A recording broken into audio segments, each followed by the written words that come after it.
I'm happy to say that I've gotten back in the habit of waking up early. And for me, it allows me a time to clear my head, to read, to fill my head and heart with good things. My old habit was to get up.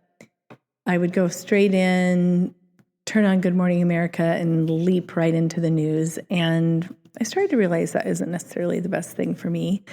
And I think, too, just taking the time, we've talked about it before, of just deciding what your day is going to be, filling your tank, reading, journaling, all that stuff is really powerful. So I used to do a lot of that. I like to have a specific place. I don't know where I heard that a long time ago. I think one of the people that I really look up to, I think it was John Maxwell, talked about how he literally had a chair that became kind of his chair that he would go and reflect and pray. And it was just this chair.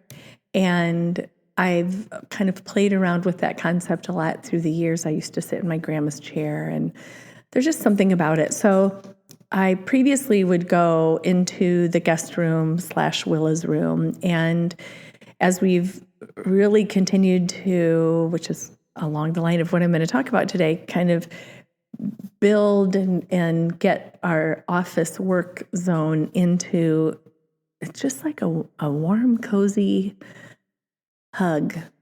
It's turning into this super comfy area. And so the other morning I woke up and it's beautiful because I can see the sun rising, coming, starting to light up the street. And I was sitting on the couch. I had my journal. I had a new devotional that I'm doing.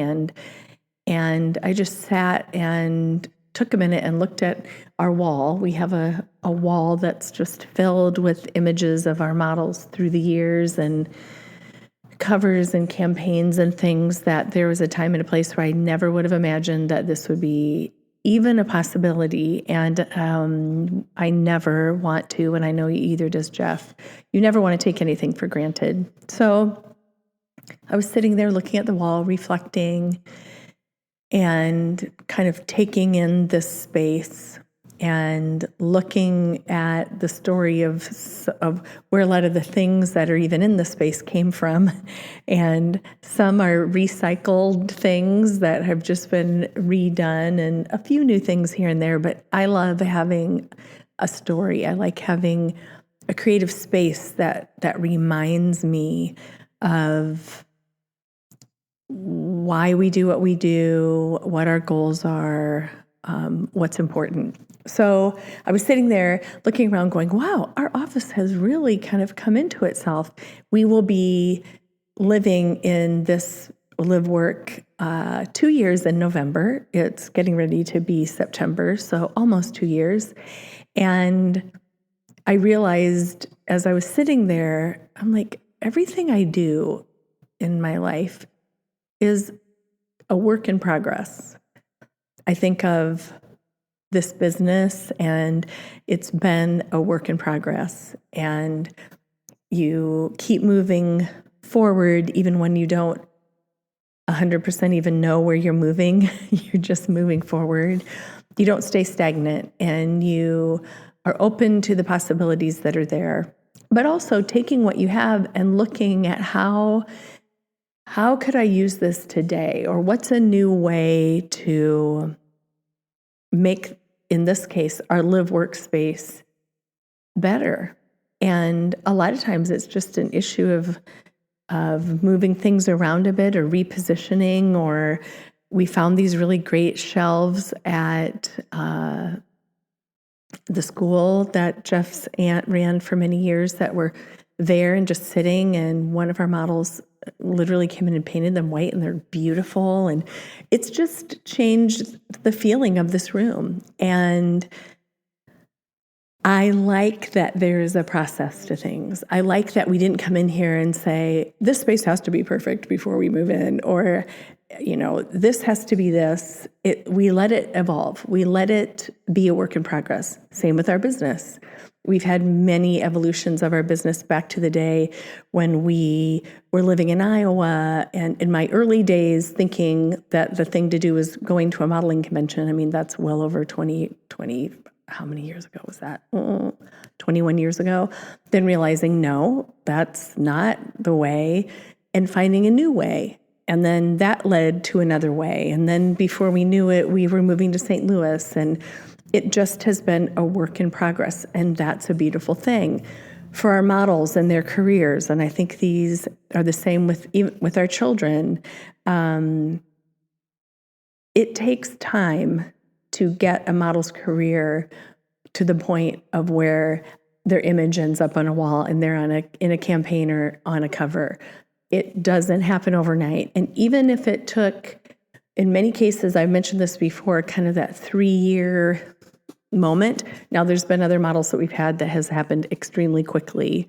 But for the most part, it takes time. And there's an evolution and a process that takes place that they are a work in progress. And then it's really fun to be on the other side of it where, say, for an example, Jay or Alanna or one of the models, Molly, or, will say, wow, I can't believe where I was a year ago or 2 years ago. And the beautiful thing is that they just kept going. They kept improving. They kept growing. And in the long run, allowing themselves to be a work in progress led to more than they ever could imagine. Social media. Oh, I have such a love-hate with social media. I was thinking about this as I was reflecting more on what this podcast could be to represent being a work in progress, celebrating that you're a work in progress, knowing that you're not where you were a year ago. And if you keep raising that bar and doing those things to make you better, you will end up 2 years from now where you can't even imagine that you would be.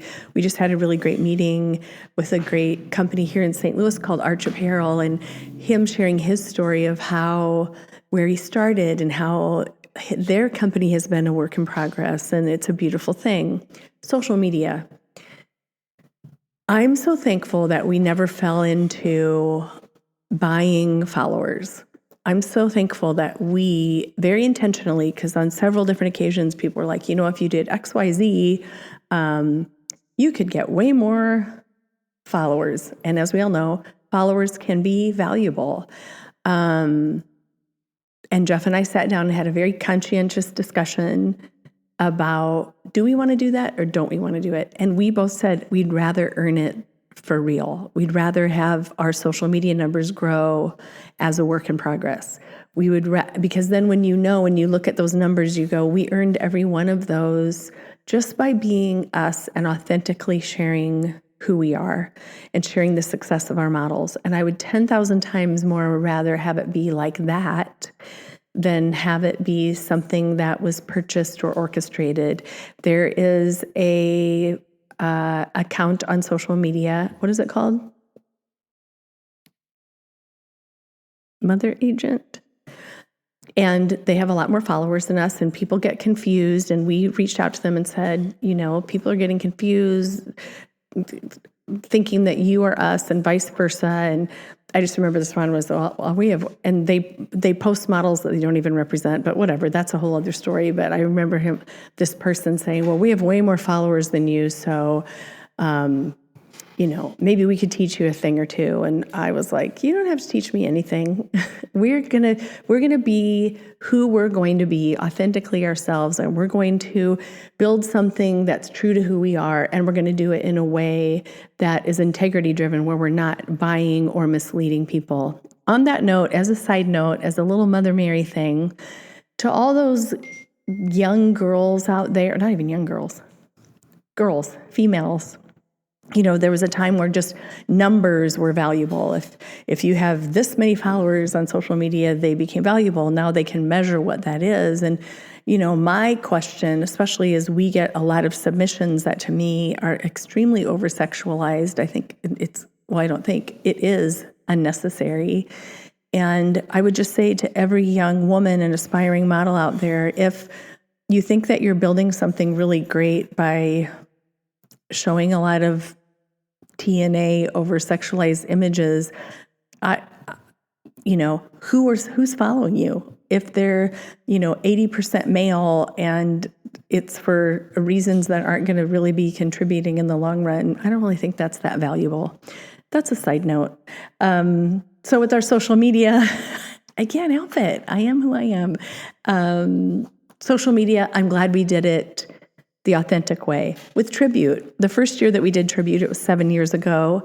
And the first one, we were excited, we were nervous, every emotion in between. It ended up being great, but in comparison to what we're doing today, it was, a fashion show in a big concrete room with a couple of lights, and we were really proud of it, and I'm really glad, and we started the way that we started, and we did it the way that we did, and I wouldn't change anything.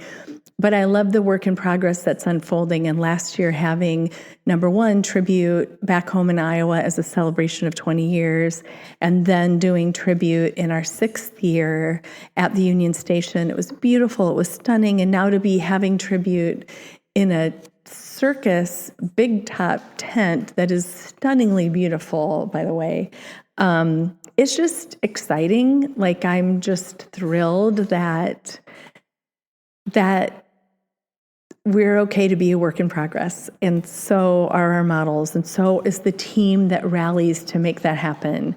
The backstage people, the stylists, the hair and makeup, everyone is so willing to contribute to build something greater than we could ever do individually. And to know, and for the people that have worked backstage and behind the scenes at Tribute, they all know that the real beauty that takes place are taking those 40-some models every year and having them really walk away, having it be such a fun, life-changing, inspirational event that wouldn't have been possible without the team collaborative effort of a lot of creatives putting their heart and soul behind something. It's really wonderful when it happens. Back in the day when I was learning about myself, I was a new single mom. This is 23, I don't even know how many years ago.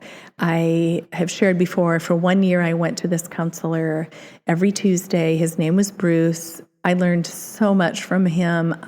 I learned about love. I learned about spirituality. I learned about things that really have made a difference in my life then and continue to. And I'll never forget him saying, as I was having these epiphanies, I'm like, I'm learning so much. And he said, yeah, but really what's exciting, I'm excited about where you are today, but I can't imagine where you're going to be 10 years from now or 20 years from now. And 20 years later, I have to say, I understand what he meant. It's pretty cool what happens when you just keep working and progressing. Here's a quote that I'd like to end with that I think is really sharing the beauty of being okay to be a work in progress. It's just that most things, the kinds of things we want the most, happen slowly. Hearts heal slowly, love grows slowly, trees grow slowly. It's weeds that grow fast. Don't be in a hurry, everybody. Make this a great week, and I will talk to you next Monday.